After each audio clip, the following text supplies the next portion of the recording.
हमारे आज के समारोह के माननीय मुख्य अतिथि हैं श्री राजनाथ सिंह, रक्षा मंत्री, भारत सरकार, जो कुछ ही क्षणों में शहीद स्मारक स्थल पर वीर जवानों को श्रद्धा सुमन अर्पित करने के पश्चात इस भव्य परेड स्थल पर उपस्थित होंगे।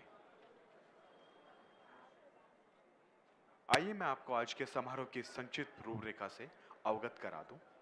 सर्वप्रथम हमारे आज के समारोह के माननीय मुख्य अतिथि श्री राजनाथ सिंह, रक्षा मंत्री, भारत सरकार का आगमन समारोह स्थल पर होगा, जहां उनके द्वारा राष्ट्रीय ध्वज फहराया जाएगा और लौह पुरुष सरदार वल्लभ भाई पटेल की मूर्ति पर पुष्पांजलि अर्पित की जाएगी। इसके बाद परेड कमांडर के अनुग्रह पर मुख्य अतिथि महोदय परेड दस्तों का निरीक्षण करेंगे। निरीक्षण के पश्चात परेड के दस्ते सलामी मंच के सामने से मुख्य अतिथि का अभिवादन करते हुए गुजरेंगे। कार्यक्रम के अगले चरण में संस्कृति मंत्रालय के तत्वाधान में 800 से अधिक कलाकारों द्वारा 12 सांस्कृतिक कार्यक्रमों की प्रस्तुति एवं हैदराबाद मुक्ति दिवस के विषय में झांकी मंच के सामने से गुजारी जाएगी। देश के शांति प्रहरी कहलाने वाले केंद्रीय रिजर्व पुलिस बल में अपनी कर्तव्य परायणता और बलिदान देकर न अपना नाम देश में ही अपितु विदेशों में भी ऊंचा किया है।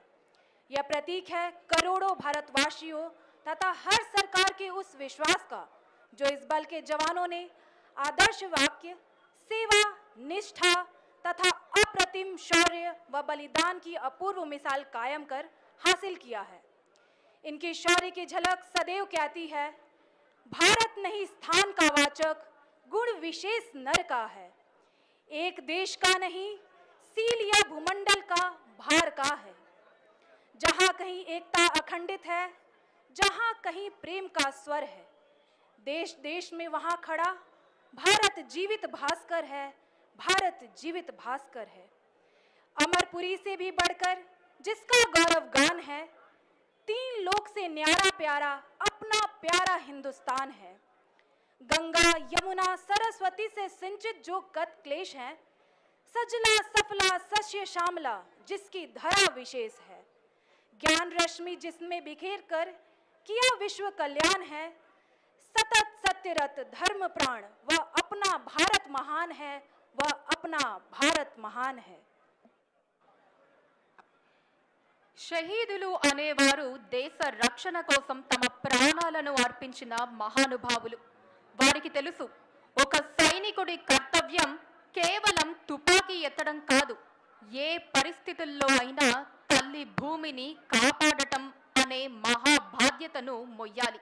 ప్రాణాన్ని సైతం త్యాగం చెయ్యాల్సి వచ్చినా సరే చెయ్యాల్సి ఉంటుంది. వారి షహాదత్ కేవలం ఒక బలి కాదు, భవిష్యత్తు తరాలకు ఒక గొప్ప ప్రేరణగా నిలుస్తుంది. వారు తమ ప్రాణాలు విడిచి తద్వారా మనకు స్వాతంత్రం, భద్రత మరియు శాంతికి హక్కు ప్రసాదించారు. షహీదుల పేర్లు చరిత్ర పుటలకే పరిమితం కాకుండా ప్రతి భారతీయుడి హృదయంలో అమరంగా నిలిచిపోతాయి. వారి రుణాన్ని ఎప్పటికీ తీర్చలేం, కానీ వారిని స్మరించటం, గౌరవించటం మరియు వారి ఆదర్శాలపై నడవటం మనమిచ్చే నిజమైన శ్రద్ధాంజలి.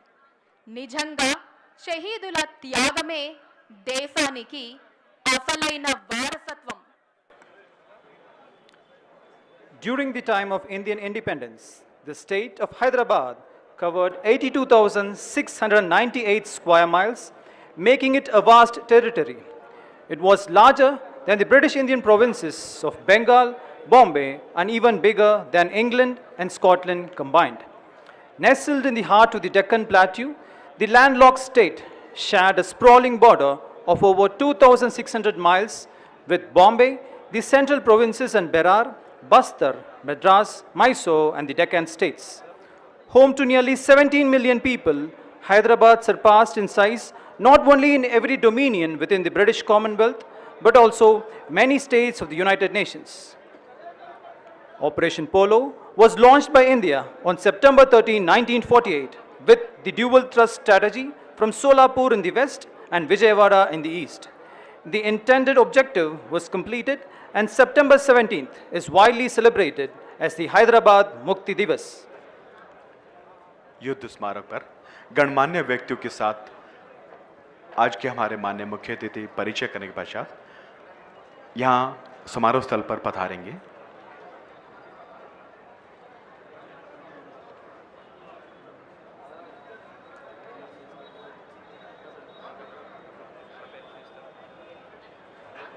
पंद्रह अगस्त 1947 को भारत को आजादी के बाद भी हैदराबाद को 13 महीने तक स्वतंत्रता नहीं मिली और वह निजाम के शासन के अधीन रहा। 17 सितंबर 1948 को ऑपरेशन पोलो के तहत भारत के तत्कालीन गृह मंत्री सरदार वल्लभ भाई पटेल के प्रयासों से पूरे राज्य को आजादी मिल गई। हैदराबाद को आजाद कराने वाले शहीदों को श्रद्धांजलि देने और युवाओं के मन में देशभक्ति की भावना जागृत करने के उद्देश्य से भारत सरकार ने प्रत्येक वर्ष 17 सितंबर को हैदराबाद मुक्ति दिवस के रूप में मनाने का निर्णय लिया है। आज दिन है हैदराबाद के मुक्ति दिवस का, जब हैदराबाद का विलय 77 वर्ष पूर्व भारत का जब इसी दिन हुआ। 17 सितंबर 1948 को हैदराबाद महान भारतवर्ष का अभिन्न अंग बना।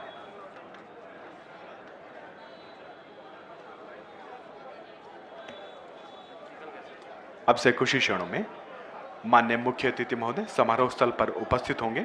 आप सभी से अनुरोध कृपया अपने स्थान पर व्यवस्थित हो जाएं एवं अपने मोबाइल फोन को स्विच ऑफ या साइलेंट मोड पर रख लें।